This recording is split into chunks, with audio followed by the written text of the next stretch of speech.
Cock-a-doodle-doo, sang the old red rooster, flapping on the fence.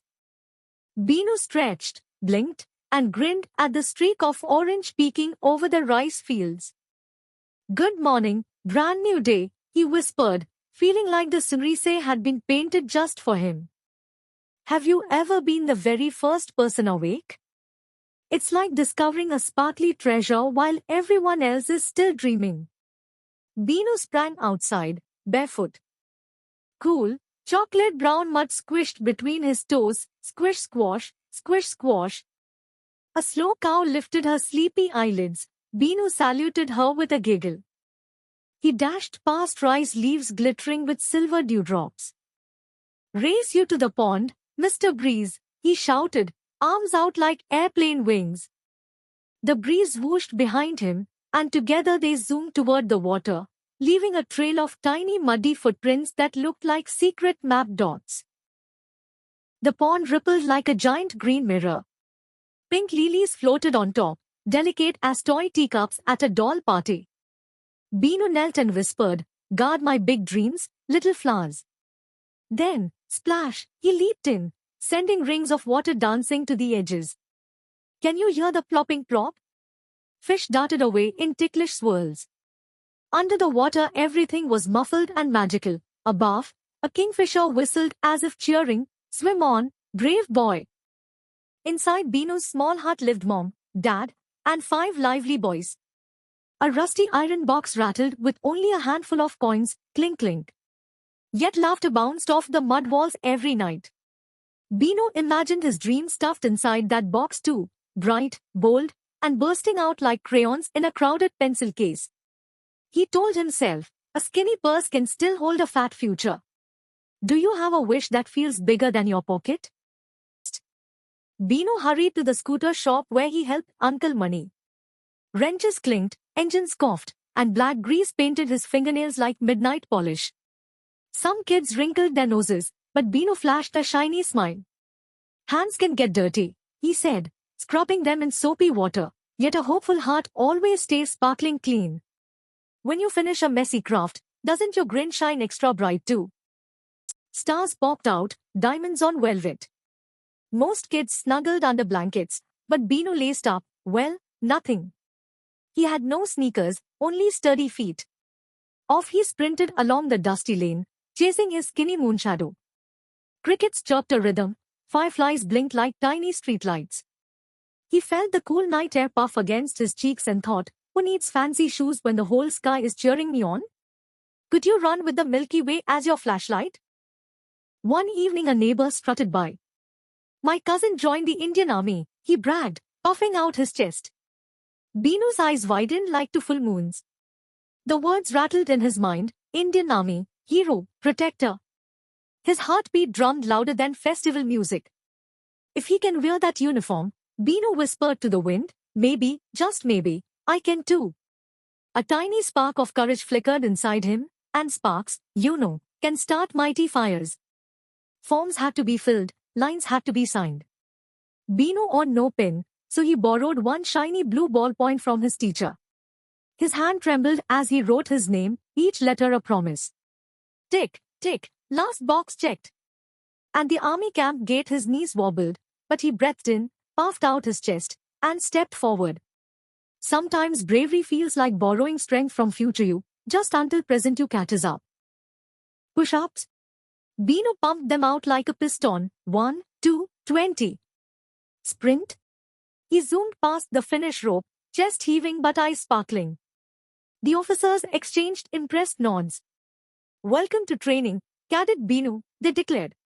Back in Kuruchi, drums thumped, jasmine garlands swung, and teary-eyed parents hugged their new soldier. For a moment Beanu felt taller than the tallest coconut tree, and just as full of milk-white pride. Training roared like monsoon thunder. Crawl under ropes, climb over walls, march till boots squeaked. Muscles burned like chili peppers, yet Beanu whispered, "Discipline, be my superpower." Each sit-up added a brick of strength, every early alarm stitched another thread of courage. Have you noticed? Hard work is like planting a secret seed. It hurts your hands at first, but soon sprouting pride pokes up through the soil. Months passed. Binu's grit caught the officer's eyes. He was picked to teach at the Army Physical Training Corps. Imagine him, whistle around his neck, boots shining, cheering, one more sit-up, squad. Groans echoed like low drums, but Binu's clap-clap rhythm kept everyone moving. Turning sweat into smiles became his new super skill.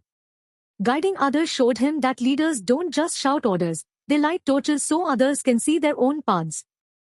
Diwali 2008 arrived. Tiny clay lamps flickered outside each hut, painting the night in gold. Children spun chakris, whirly spark wheels, and giggled at the sizzling trails. Binu, home on leave, felt his chest glow warmer than the lamps. Light everywhere, he told his mother. An extra light right here. He tapped his heart. Don't you love nights when every corner twinkles, as if the stars decided to visit Earth for a party? Sudden danger. A crude little bomb, lit by mistake, asked toward a group of kids. Binu's soldier instincts exploded into action. He sprinted, grabbed the sizzling ball, skin burning, and hurled it toward an empty field. Kaboom! The sky flashed white. Children gasped but were safe. The prize? Binu's right hand. Sometimes heroes don't wear capes, sometimes they wear bandages and a brave smile. White sheets. Beeping machines. Rain tapping the tin roof like sad fingers on a drum. Binu lay awake, staring at the ceiling fan. How will I do push-ups? How will I salute? He wondered, tears leaking down. But crying is not weakness, it washes dust off the soul. Outside, a soft breeze rattled the window, whispering, hold on, fighter. Memories splashed into his mind, the pond, the teacup lilies, the way water hugged every limb. Water never laughs at missing pieces, he thought. A new idea bubbled up. If I can't lift weights, maybe I can still lift waves. He squeezed his eyes shut and pictured himself slicing through water like a one-fin dolphin. Hope felt cool and fresh, just like pond water on a hot day. First day back at the pond, Binu pushed off the bank, zigzag, splutter, cough. Villagers on the shore covered their mouths. But Binu popped up, hair slicked, and waved his single arm. Come tomorrow, he joked, spitting water like a fountain, the show gets better. Whenever you try something new, remember his wobbly start. Greatness often begins with a glorious flop. Day after day, kick after kick, bubbles became tidy ripples, ripples smoothed into silver trails. Binu whispered to each stroke, thank you for staying, courage. Muscles grew stronger, worry grew weaker. He learned a powerful secret, tiny, steady efforts pile up like building blocks until, tada, you've built a castle of skill without even noticing. News of Binu's stubborn splashes reached his commanders. They sent flippers, a special coach, even a cheering squad. Swim, hero, they hollered, voices echoing over the water. Sunlight burst through clouds. When friends believe in you, it feels like borrowing extra batteries for your spirit. Jaipur Nationals, Binu touched the wall, bronze medal. Bangalore next year, 3 medals gleaming like traffic light jewels. Udaipur, gold. Back home, his wooden cupboard groaned, stuffed with 7 golds, 13 silvers, 4 bronzes. Each medal clinked a story of sweat, splashes, and stubborn sparkle. Trophies are nice, but the muscles in his heart mattered more. Then COVID closed every pool. Did Binu quit? Nope. He tied water buckets to a mango tree branch. Pull, lift, splash. Leaf showered down like green confetti. Even a locked gate can't imprison imagination. Next time you're stuck indoors, could you invent a funny workout with household stuff? At Queen Mary Institute, Colonel Balevar grinned like a coach with a secret plan. Triathlon time, swim, bike, run. Binu's eyes lit up. Yes, so splash a lot, he laughed, picturing finish lines with cheering crowds. Challenges are like hot spices, they sting at first, but they make the dish unforgettable. Germany, England, World Masters, they all sent invitations stamped with shiny flags. The Indian tricolor fluttered in Binu's mind, practicing its wave for his one-handed salute. Airplanes, passports, new accents, adventure jingled like coins in his pocket of dreams. Travel shows us that courage speaks every language.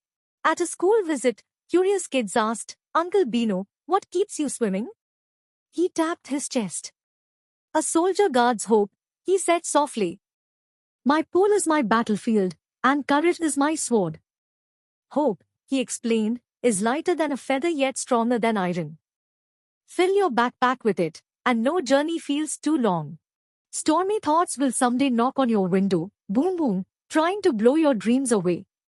When they do, remember Bino slicing blue water with one brave arm, medals clinking like wind chimes of victory. Grab your dream, dive in, and make your giant splash. The pond, the pool, the world, they're all waiting for your waves.